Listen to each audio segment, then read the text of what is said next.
Saya berdiri di depan pintu keluar Terminal 3 Soekarno-Hatta pukul 00.02 dini hari. Udara malam Jakarta yang lembab menampar wajah seperti handuk basah. Baru beberapa jam lalu saya masih di Beirut, menyaksikan asap hitam mengepul dari pos-pos IDF yang diserang drone Hizbullah. Berita yang saya baca di ponsel sepanjang penerbangan penuh judul mengerikan. Ratusan tentara Israel terjebak. Israel tenggelam dalam lautan api. Saya, seorang jurnalis Amerika yang sudah 15 tahun meliput konflik, datang ke Indonesia dengan satu keyakinan. Negara ini pasti lebih kacau. Bandara yang padat, imigrasi yang lambat, orang-orang yang ribut. Itu yang saya bayangkan. Tapi yang terjadi justru sebaliknya. Antrean imigrasi bergerak cepat. Hanya 9 menit dari saya berdiri di belakang seorang ibu dengan 2 anak kecil, sampai petugas memanggil nama saya. Petugasnya, seorang perempuan muda berhijab rapi. Senyumnya tidak dipaksakan. Selamat datang di Indonesia, Mr. David. Perjalanan dari Beirut ya? Semoga selamat. Dia mengetik data saya tanpa bertanya macam-macam. Stempel paspor jatuh dengan suara tegas tapi lembut. Tas saya keluar di belt hanya dalam 4 menit. Tidak ada suara teriakan, tidak ada dorong-mendorong, hanya alunan lagu daerah pelan dari speaker dan aroma kopi dari warung kecil di sudut. Di luar, hujan deras mengguyur landasan. Saya sudah siap basah kuyup sambil mencari taksi. Tapi, seorang petugas bandara berjas oranye mendekat sambil membawa payung besar. Hujan deras malam ini, Pak. Kami sudah siapkan shuttle ke hotel Anda. Silakan ikut saya. Dia berjalan di depan, memayungi saya meski seragamnya sudah basah. Saya bertanya dalam hati, berapa bandara di negara maju yang masih peduli seperti ini pada jam segini? Di dalam van, AC dingin, kursi bersih, sopirnya namanya Pak Budi. Usianya sekitar 45 tahun, bicaranya pelan tapi jelas. Bapak dari Amerika? Baru dari Timur Tengah?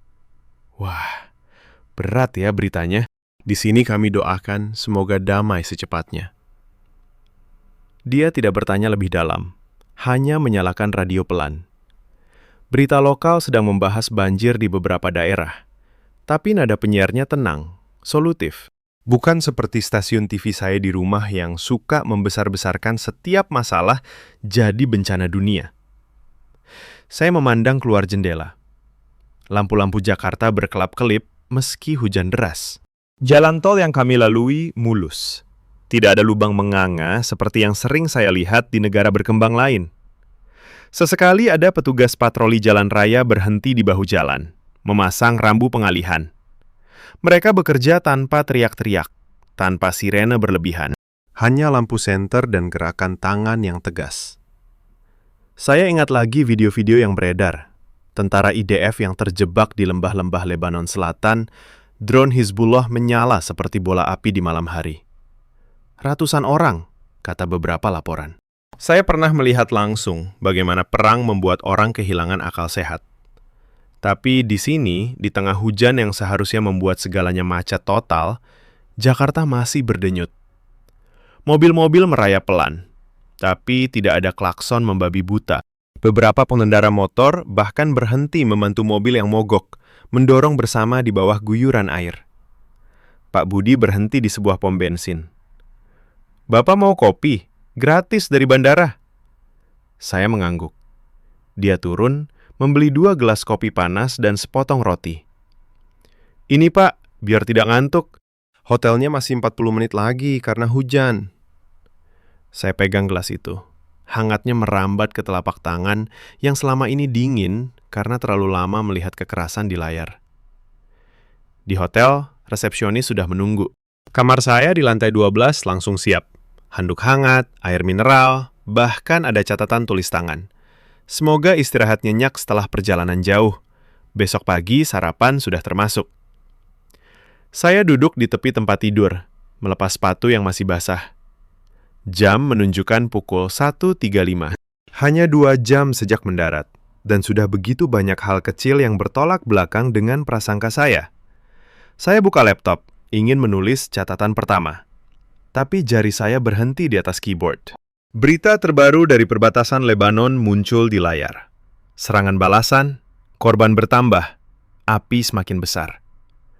Dunia seolah sedang terbakar. Saya menutup tab itu, lalu menulis satu kalimat saja. Malam ini, di sebuah negara yang sering saya anggap biasa saja, saya baru saja disambut dengan cara yang tidak biasa. Mungkin lautan api yang sebenarnya bukan di sana, melainkan di cara kita memandang dunia. Saya mematikan lampu. Hujan masih deras di luar jendela. Tapi entah kenapa, untuk pertama kalinya dalam berminggu-minggu, saya bisa tidur nyenyak. Pagi harinya saya terbangun karena suara azan subuh yang samar-samar masuk lewat jendela kaca tebal. Jam menunjukkan pukul 04.50. Biasanya di kota besar lain, suara seperti ini sering saya anggap gangguan. Tapi kali ini entah kenapa justru terasa menenangkan. Saya turun ke lantai dasar untuk sarapan. Ruang makan sudah ramai meski masih gelap di luar. Para pelayan bergerak cepat, seragam rapi, senyum lebar. Seorang ibu muda mendekat. "Pagi Pak David, ada nasi goreng spesial hari ini? Atau mau roti bakar dengan telur? Kopi atau teh?" Saya pilih nasi goreng. Dalam 5 menit saja piring sudah di depan saya. Panas, aromanya menggoda. Di sebelah saya duduk seorang engineer asal Jerman yang juga baru tiba untuk konferensi. Dia mengeluh pelan. "Saya kira Jakarta akan macet total setelah hujan semalam. Ternyata tolnya masih bisa dilewati." Saya hanya mengangguk. Dalam hati saya membandingkan. Di banyak negara Eropa, hujan deras 2 jam saja sudah bikin bandara lumpuh dan jalan tol ditutup berjam-jam. Setelah sarapan, saya memesan ojek online untuk ke lokasi konferensi di kawasan Sudirman. Aplikasinya mulus. Driver datang tepat waktu dalam 3 menit. Namanya Mas Andi. Helmnya bersih, jaket hujan sudah disiapkan cadangan. "Naik Pak, hujan masih gerimis, tapi jalan sudah kering kok." Kami meluncur masuk ke arus lalu lintas pagi yang padat. Saya siap menghadapi klakson membabi buta dan emosi sopir yang ledak-ledak. Tapi yang terjadi sungguh berbeda.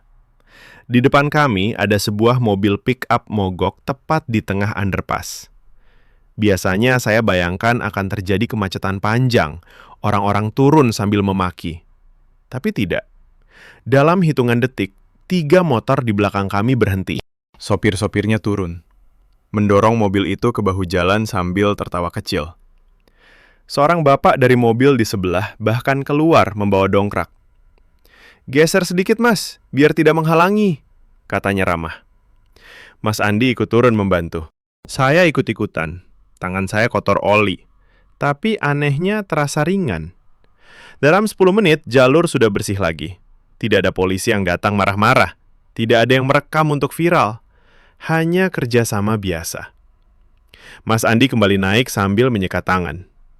"Maaf ya Pak, agak lama. Tapi ya beginilah Jakarta, saling bantu." Saya diam. Di benak saya muncul lagi gambar tentara IDF yang terjebak di medan berbatu Lebanon. Mereka dilatih bertahun-tahun untuk perang modern, tapi tetap bisa terkepung oleh drone sederhana. Sementara di sini, orang biasa dengan motor dan dongkrak bisa membersihkan masalah dalam sekejap. Kami melewati kawasan banjir kemarin malam. Air sudah surut, tapi genangan masih ada di beberapa titik. Saya lihat puluhan relawan berkaos oranye sedang membersihkan lumpur. Ada abu ibu rumah tangga yang membawa sapu, anak muda memegang sekop, bahkan beberapa tentara TNI turun tangan mengatur lalu lintas.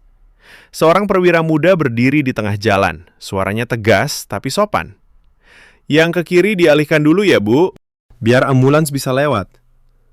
Tidak ada teriakan, tidak ada ancaman, hanya gerakan yang terkoordinasi. Saya minta Mas Andi berhenti sebentar. Saya turun, mendekati salah seorang relawan. "Ini banjir besar ya?" tanya saya. Dia tersenyum, wajahnya penuh lumpur. "Iya Pak, tapi alhamdulillah sudah surut. Kami dari pagi tadi gotong royong. Ada yang bawa makanan dari rumah, ada yang antar air minum. Besok kami lanjut lagi." Saya tanya kenapa mereka rela melakukannya tanpa bayaran. Jawabannya sederhana. Kalau bukan kita yang bantu, siapa lagi? Tetangga kita juga yang kena. Kata-kata itu menggema di kepala saya sepanjang perjalanan. Saya yang selama ini melihat berita perang sebagai tontonan jauh, sekarang merasakan bagaimana sebuah bangsa menghadapi perang kecilnya sendiri setiap musim hujan. Bukan dengan senjata, tapi dengan sapu, sekop, dan senyum. Di lokasi konferensi, gedung tinggi mengkilap. Lift berjalan cepat, AC dingin, Wi-Fi stabil. Saya duduk di sesi pembukaan, mendengarkan pembicara Indonesia membahas ketahanan pangan dan diplomasi kemanusiaan. Bukan pidato bombastis, tapi data nyata. Berapa ton beras yang dikirim ke negara tetangga saat mereka dilanda badai? Berapa relawan medis yang dikirim ke Gaza dan Lebanon melalui jalur damai? Saya mencatat pelan. Angka-angkanya tidak kecil. Saat istirahat, seorang dosen universitas mendekat. Anda dari Amerika? Meliput Timur Tengah? Saya mengangguk. Dia tersenyum tipis. Kami di sini juga mengikuti berita itu. Sedih melihat saudara-saudara di sana terjebak dalam lingkaran kekerasan. Tapi kami percaya, damai itu dibangun dari hal-hal kecil. Seperti yang Bapak lihat tadi pagi di jalan. Saya tidak langsung jawab. Saya hanya mengingat lagi lautan api yang saya lihat di layar. Mungkin api yang sesungguhnya adalah kebencian yang terus dipupuk. Sementara di Jakarta yang basah ini, orang-orang justru memadamkannya dengan ember dan gotong royong. Siang itu, saat hujan kembali turun pelan, saya berdiri di balkon gedung konferensi. Lalu lintas di bawah masih mengalir. Lambat, tapi tidak pernah berhenti. Seperti Indonesia ini, penuh masalah, tapi selalu menemukan cara untuk terus maju. Dan untuk pertama kalinya, saya merasa iri. Bukan karena kekayaan atau kekuasaan, tapi karena ketangguhan yang tenang, yang tidak perlu teriak-teriak untuk dibuktikan. Sore harinya, setelah sesi konferensi selesai, saya memutuskan untuk keluar mencari udara segar. Hujan sudah reda, tapi udara masih lembab. Saya berjalan menyusuri trotoar Sudirman yang lebar dan bersih. Di banyak kota besar yang pernah saya kunjungi, trotoar seperti ini biasanya penuh lubang atau dipakai parkir liar. Tapi di sini, orang berjalan kaki dengan nyaman. Ada kursi panjang untuk istirahat, bahkan tanaman hias yang dirawat rapi. Tiba-tiba, ponsel bergetar. Berita push notification. Drone Hizbullah kembali serang pos IDF, korban bertambah. Gambar-gambar asap dan sirene langsung muncul di layar. Saya berhenti di bawah pohon, membaca detailnya. Ratusan tentara disebutkan terjebak dalam perangkap yang semakin rumit. Saya merasa dada saya sesak. Sudah puluhan tahun meliput, tapi setiap kali melihat korban manusia, tetap saja berat. Saya duduk di bangku trotoar. Seorang pedagang es kelapa muda mendekat dengan gerobaknya. Pak, es kelapa segar? Dingin loh, baru dipetik. Saya beli satu. Dia menuang dengan tangan terampil. Tambah sedikit gula merah. Bapak dari luar ya? Wajahnya capek. Saya mengangguk. Kami mengobrol ringan. Dia bilang namanya Bang Joko. Punya 3 anak, istrinya jualan di pasar. Tiap hari begini, Pak. Hujan deras, banjir, macet, tapi tetap harus jualan. Kalau tidak, anak-anak tidak makan. Saya tanya, apa dia tidak capek menghadapi masalah kota setiap hari? Dia tertawa kecil. Capek sih, tapi ya gimana? Kita gotong royong. Kemarin banjir, tetangga saya bantu angkat barang dagangan ke lantai atas. Besok, giliran saya yang bantu dia. Begitulah hidup di sini. Kata-katanya sederhana, tapi menyentuh. Saya bandingkan dengan situasi di zona konflik. Ketika infrastruktur hancur, orang-orang justru saling curiga, saling rebut sisa makanan. Di sini, meski banjir datang, orang justru saling mengulurkan tangan. Tak lama kemudian, sebuah ambulans lewat dengan sirene pelan. Lalu lintas langsung memberi jalan tanpa diminta. Sopir-sopir menepi rapi, tidak ada yang memotong. Saya ingat di negara saya sendiri, kadang ambulans harus berjuang di tengah kemacetan yang egois. Di sini, seolah semua orang paham. Nyawa lebih penting. Saya melanjutkan jalan ke arah Monas. Di sekitar taman banyak keluarga bermain. Anak-anak berlarian, ibu-ibu mengawasi sambil mengobrol. Beberapa pemuda sedang membersihkan sampah yang tercecer. Mereka pakai sarung tangan, kantong plastik besar. Bukan program pemerintah paksa, tapi inisiatif sendiri. Salah seorang pemuda menyapa saya. "Mau ikut, Pak? Ada sarung tangan cadangan." Saya ikut sebentar. Tangan saya memungut botol plastik, daun kering. Rasanya aneh. Seorang jurnalis perang ikut membersihkan taman di Jakarta. Sambil bekerja, pemuda itu bercerita. "Kami dari komunitas kecil di sini. Tiap minggu bersih-bersih. Biar kota tetap nyaman. Kalau semua diam saja, ya kotor semua." Saya tanya apakah mereka tahu tentang konflik di Timur Tengah. Dia mengangguk. "Tahu, Pak. Sedih. Kami juga kirim doa. Bahkan kemarin masjid dekat sini kumpulkan donasi untuk korban perang. Bukan banyak, tapi dari hati." Malam mulai turun. Saya naik taksi kembali ke hotel. Di perjalanan, radio memutar berita nasional. Pembawa acara membahas bagaimana Indonesia terus mengirim bantuan kemanusiaan ke berbagai negara yang sedang konflik, tanpa pamrih. Bukan untuk pamer, tapi karena kita pernah merasakan susah, jadi tahu rasanya butuh bantuan. Saya tiba di hotel dengan pikiran yang semakin kacau. Dulu saya datang dengan prasangka bahwa Indonesia hanyalah negara berkembang yang penuh masalah. Tapi hari ini saya melihat, mereka punya lautan masalah sendiri. Banjir, macet, kemiskinan, tapi tidak tenggelam. Mereka berenang bersama, saling gandeng tangan. Saya buka laptop lagi. Gambar drone dan api di Lebanon masih ada di tab lain. Tapi sekarang, di sampingnya, ada foto yang saya ambil tadi. Bang Joko tersenyum sambil menyodorkan es kelapa. Pemuda-pemuda membersihkan taman. Lalu lintas yang memberi jalan untuk ambulans. Saya menulis catatan malam ini. Mereka yang terjebak di lautan api sana mungkin butuh lebih dari senjata. Mereka butuh cara pandang seperti yang saya lihat di sini. Bukan kekuatan untuk menghancurkan, tapi ketangguhan untuk membangun kembali setiap hari tanpa lelah. Hujan kembali turun di luar jendela. Tapi kali ini, suaranya terdengar seperti irama, bukan ancaman. Keesokan paginya, saya memutuskan untuk keluar dari zona konferensi yang nyaman. Saya ingin melihat sisi lain Jakarta yang lebih dekat dengan kehidupan sehari-hari. Saya naik kereta commuter line menuju kawasan pinggiran. Stasiunnya ramai tapi tertib. Orang-orang berbaris rapi di belakang garis kuning. Tidak ada yang dorong-mendorong meski kereta datang terlambat 5 menit. Petugas keamanan wanita tersenyum sambil membantu ibu hamil naik prioritas. "Hati-hati ya, Bu, pegangan yang kuat." Di dalam kereta, AC dingin, kursi bersih, tidak ada bau tidak sedap. Saya berdiri di dekat pintu, memegang pegangan. Di sebelah saya, seorang bapak tua membaca koran. Dia melihat saya, lalu tersenyum. "Bapak turis? Dari mana?" Saya jawab dari Amerika. Dia mengangguk pelan. "Wah, jauh sekali. Di sana lagi rame berita perang ya. Semoga cepat damai." Percakapan kami singkat tapi hangat. Dia turun di stasiun berikutnya sambil mengingatkan. "Hati-hati di jalan, Pak." Saya turun di stasiun kecil di pinggiran. Di sini suasananya lebih sederhana. Rumah-rumah berderet rapat, gang-gang sempit tapi bersih. Saya berjalan menyusuri gang, mencari komunitas yang disebutkan teman konferensi kemarin.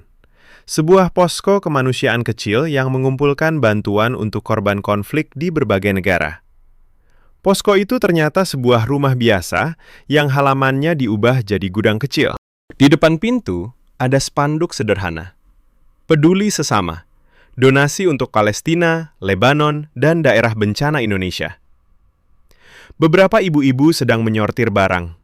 Ada beras, minyak goreng, obat-obatan, baju anak-anak, bahkan mainan. Seorang ibu berusia sekitar 50 tahun menyambut saya. Namanya Bu Siti. "Mau ikut bantu, Pak?"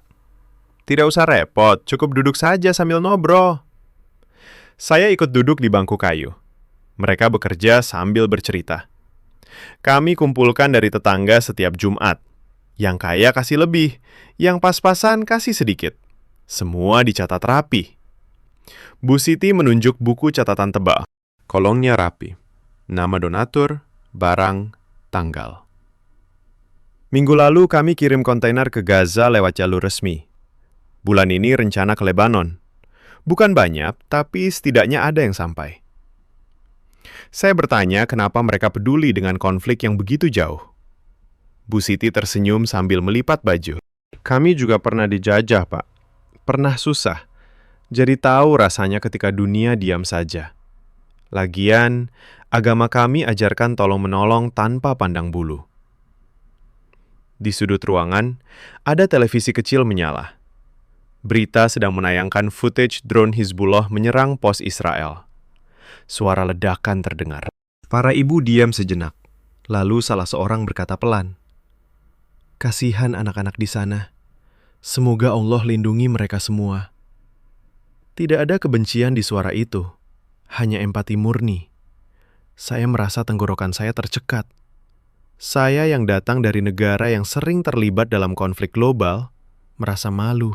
Di sini, orang-orang sederhana yang hidupnya juga tidak mudah, masih punya ruang di hati untuk orang lain yang bahkan tidak mereka kenal.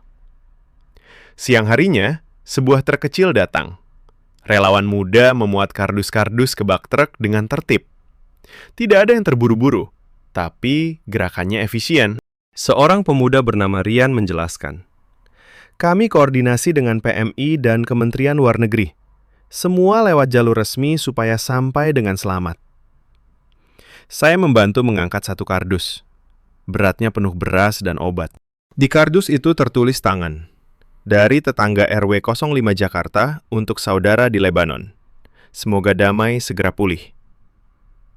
Saat truk berangkat, semua orang melambai. Ada yang berdoa pelan. Saya berdiri di pinggir jalan. Debu truk mengepul pelan. Di kepala saya, bayangan ratusan tentara IDF yang terjebak terasa semakin dekat. Mereka bertarung untuk tanah dan ideologi. Sementara di gang sempit Jakarta ini, orang-orang bertarung untuk kemanusiaan dengan cara yang jauh lebih sederhana, tapi jauh lebih kuat. Sore menjelang, Bu Siti mengajak saya ke masjid kecil dekat posko. Salat maghrib berjamaah. Saya duduk di belakang, mendengarkan imam berdoa untuk perdamaian dunia. Suaranya tenang, tidak penuh amarah. Setelah sholat, kami makan bersama dari nasi bungkus sederhana. Obrolan mengalir tentang keluarga, harapan anak cucu, dan mimpi Indonesia yang lebih baik. Malam itu saya kembali ke hotel dengan hati yang berat, tapi penuh. Saya menulis di notes. Hari ini saya melihat lautan api yang berbeda. Bukan api dendam, tapi api kebaikan kecil yang menyala di ribuan rumah sederhana. Api yang tidak membakar, tapi menghangatkan. Mungkin inilah yang dibutuhkan dunia yang sedang terbakar. Bukan lebih banyak senjata, tapi lebih banyak tangan yang mau membantu. Di luar jendela, lampu-lampu kota berkelap-kelip. Jakarta tidak sempurna. Tapi malam ini saya merasa sedang melihat sesuatu yang langka. Sebuah bangsa yang meski sering diremehkan, tetap berdiri dengan kepala tegak dan hati terbuka. Malam itu saya tidak langsung tidur. Saya duduk di balkon hotel, angin malam Jakarta membawa aroma tanah basah setelah hujan. Ponsel saya penuh notifikasi berita baru dari perbatasan Lebanon. Serangan balasan, korban sipil bertambah, situasi semakin tegang. Gambar-gambar api dan asap terus berputar di kepala saya. Saya merasa lelah. Bukan karena perjalanan, tapi karena terlalu lama melihat dunia dari kacamata kekerasan. Keesokan paginya, saya menerima undangan dari seorang intelektual lokal yang saya kenal lewat konferensi. Namanya Pak Hasan, dosen hubungan internasional di sebuah universitas negeri. Kami bertemu di sebuah warung kopi pinggir danau buatan di kawasan selatan Jakarta. Tempatnya sederhana, kursi kayu, atap daun, tapi pemandangannya tenang. Beberapa mahasiswa sedang belajar di bawah pohon. Pak Hasan datang dengan motor. Helmnya sudah usang. Maaf terlambat sedikit. Tadi macet di perempatan. Banjir kecil lagi. Dia memesan kopi tubruk dan pisang goreng. Kami langsung masuk ke obrolan dalam. Saya ceritakan apa yang saya lihat selama beberapa hari ini. Bandara yang efisien, gotong royong di jalan, posko donasi yang penuh harapan. Pak Hasan mendengarkan sambil tersenyum tipis. Anda datang dengan prasangka yang wajar, katanya pelan. Media Barat sering hanya menampilkan sisi buruk kami. Kemacetan, korupsi, bencana. Tapi lihat sendiri, negara ini punya cara sendiri untuk bertahan. Kami menyebutnya gotong royong. Bukan slogan, tapi cara hidup. Saya tanya tentang konflik Timur Tengah. Pak Hasan menghela nafas. Kami ikuti dari dekat. Hizbullah dan Israel, keduanya punya alasan masing-masing. Tapi yang kami lihat adalah lingkaran setan kekerasan yang tidak pernah berakhir. Ratusan tentara terjebak, ribuan warga sipil menderita. Api semakin besar, tapi tidak ada yang menang. Dia diam sejenak, menyeruput kopi. Indonesia belajar dari sejarah kami sendiri. Kami pernah perang, pernah dijajah, pernah konflik internal. Tapi kami pilih jalan damai, diplomasi, dan bantuan kemanusiaan. Itu yang kami tawarkan ke dunia. Soft power. Bukan kekuatan militer besar, tapi kekuatan hati dan tangan yang terbuka. Saya ceritakan pengalaman di posko donasi kemarin. Pak Hasan mengangguk. Itu yang membedakan kami. Meski GDP per kapita masih rendah, meski masih banyak kemiskinan, kami tetap kirim bantuan. Bukan untuk pamer di PBB, tapi karena empati. Bayangkan jika setiap negara melakukan hal yang sama. Mungkin lautan api di Lebanon bisa dipadamkan dengan air kebaikan, bukan dengan bom balasan. Kami berjalan menyusuri danau. Mahasiswa-mahasiswa yang tadi belajar kini bermain voli di lapangan rumput. Tawa mereka pecah, suara riang. Pak Hasan menunjuk mereka. Lihat itu, generasi muda kami. Mereka belajar sejarah Perang Dunia, belajar konflik Timur Tengah di kelas. Tapi mereka juga diajarkan untuk tidak benci, tapi membangun. Besok mereka yang akan memimpin. Saya merasa ada sesuatu yang retak di dalam diri saya. Selama bertahun-tahun meliput perang, saya jarang bertemu orang yang bicara tentang damai dengan keyakinan sebesar ini. Bukan kata-kata kosong, tapi dibuktikan lewat tindakan kecil setiap hari. Pak Hasan melanjutkan. Anda lihat sendiri di bandara, di jalan, di ganggang. Sistem kami tidak sempurna. Ada korupsi, ada yang masih egois. Tapi mayoritas rakyat ini memilih untuk tetap baik. Itu yang membuat Indonesia tetap berdiri meski ombak besar datang bertubi-tubi. Mungkin itu pelajaran untuk dunia yang sedang terbakar. Kekuatan sejati bukan di rudal, tapi di kemampuan bertahan dan membantu tanpa pamrih. Matahari mulai condong ke barat. Cahayanya memantul di permukaan danau, menciptakan kilau keemasan. Saya mengambil foto diam-diam. Pak Hasan, kopi tubruk. Mahasiswa yang tertawa. Kontras yang tajam dengan gambar api dan asap yang selama ini mendominasi layar saya. Malam harinya, di hotel, saya menulis surat elektronik panjang untuk editor saya di New York. Bukan laporan biasa. Saya tulis, saya datang ke Indonesia untuk melarikan diri sebentar dari berita perang. Tapi yang saya temukan justru jawaban atas pertanyaan yang selama ini mengganggu. Bagaimana sebuah bangsa bisa tetap utuh di tengah segala kekacauan? Jawabannya ada di sini, di detail-detail kecil yang sering kita abaikan. Saya kirim email itu lalu mematikan laptop. Untuk pertama kalinya, saya merasa ringan. Prasangka saya yang dulu tebal seperti tembok beton, sekarang retak di mana-mana. Dan di balik retakan itu, masuklah cahaya baru. Cahaya dari sebuah negara yang sering diremehkan, tapi justru mengajarkan cara hidup yang lebih manusiawi. Pagi terakhir di Jakarta, saya memutuskan untuk tidak ikut sesi konferensi. Saya ingin melihat satu tempat lagi sebelum pulang. Saya naik taksi ke sebuah pantai buatan di utara kota yang ramai dikunjungi warga lokal. Udara pagi masih sejuk, matahari baru muncul di ufuk. Di tepi pantai, banyak keluarga sedang jogging, anak-anak bermain pasir, pedagang kecil menjajakan sarapan. Saya duduk di bangku kayu menghadap air. Angin laut membawa bau garam yang menyegarkan. Ponsel saya bergetar lagi. Berita terbaru dari Timur Tengah. Gencatan senjata rapuh. Korban masih berjatuhan. Api belum padam. Saya membacanya sebentar, lalu mematikan notifikasi. Hari ini saya ingin merasakan ketenangan yang sesungguhnya. Seorang bapak penjaga pantai mendekat, menyapu daun-daun kering. Usianya sekitar 60 tahun. Kulitnya hitam terbakar matahari. "Pagi, Pak. Dari luar negeri ya?" Saya mengangguk. Kami mengobrol. Namanya Pak Slamet. Dia bercerita sudah 25 tahun menjaga pantai ini. Dulu tempat ini kotor, sampah di mana-mana. Sekarang lihat sendiri, bersih. Karena kami semua jaga bersama. Saya tanya apakah dia pernah lelah. Dia tertawa lebar, giginya kuning karena tembakau. "Lelah itu biasa, Pak. Tapi kalau semua orang capek dan diam saja, siapa yang jaga Indonesia? Kami ini seperti pohon kelapa. Akarnya kuat di tanah. Meski angin kencang datang, tetap berdiri." Kata-katanya mengingatkan saya pada semua yang saya alami seminggu ini. Dari bandara yang efisien di tengah malam, gotong royong di banjir, posko donasi yang penuh empati, sampai obrolan mendalam dengan Pak Hasan. Semua mengalir seperti sungai yang sama. Ketangguhan yang tenang, kebaikan yang tidak perlu diumbar. Saya berdiri, berjalan di pasir. Beberapa anak kecil bermain layang-layang. Layangannya tinggi, melawan angin. Salah seorang anak mendekat, menawarkan es kelapa muda. "Gratis, Om, dari bapak saya." Saya terima, minum sambil tersenyum.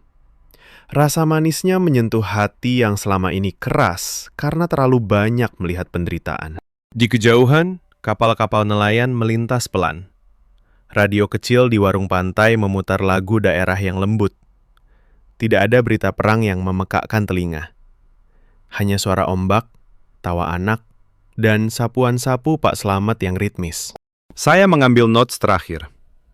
Saya datang ke Indonesia sebagai orang yang penuh keraguan. Saya melihat negara ini dari jauh sebagai tempat yang penuh masalah. Tapi setelah berada di sini, saya mengerti. Indonesia bukan negara sempurna, tapi negara yang belajar cara bertahan dengan hati. Di tengah lautan api yang membakar Timur Tengah, saya menemukan lautan kebaikan yang tenang di sini. Ratusan tentara mungkin terjebak di medan perang, tapi jutaan orang Indonesia setiap hari terjebak dalam medan kehidupan yang tak kalah berat. Dan mereka keluar sebagai pemenang, bukan karena senjata, tapi karena saling pegang tangan. Terima kasih Indonesia. Kamu tidak hanya menyambut saya dengan payung di bandara. Kamu menyambut saya dengan pelajaran hidup yang akan saya bawa pulang. Saya naik taksi ke bandara. Di perjalanan, Mas Andi, supir yang sama seperti malam pertama, mengantar saya. "Pulang ya, Pak. Hati-hati di jalan. Kalau ada waktu lagi, datang ke sini." "Kami tunggu." Di bandara, proses check-in lancar seperti biasa. Petugas imigrasi yang sama tersenyum lagi. "Sudah betah di Indonesia, Pak? Kapan balik lagi?" Saya tersenyum lebar. "Segera insya Allah." Pesawat lepas landas pukul 14.30. Dari jendela, saya melihat Jakarta yang semakin kecil. Laut Jawa biru membentang. Di dada saya ada kehangatan yang baru. Prasangka lama sudah hancur. Yang tersisa adalah rasa hormat yang dalam. Di suatu tempat di Lebanon, api mungkin masih menyala. Tapi di hati saya, sekarang ada api kecil yang menyala terang. Api harapan yang saya bawa dari negeri yang penuh keajaiban sederhana ini. Indonesia, terima kasih telah membuka mata saya.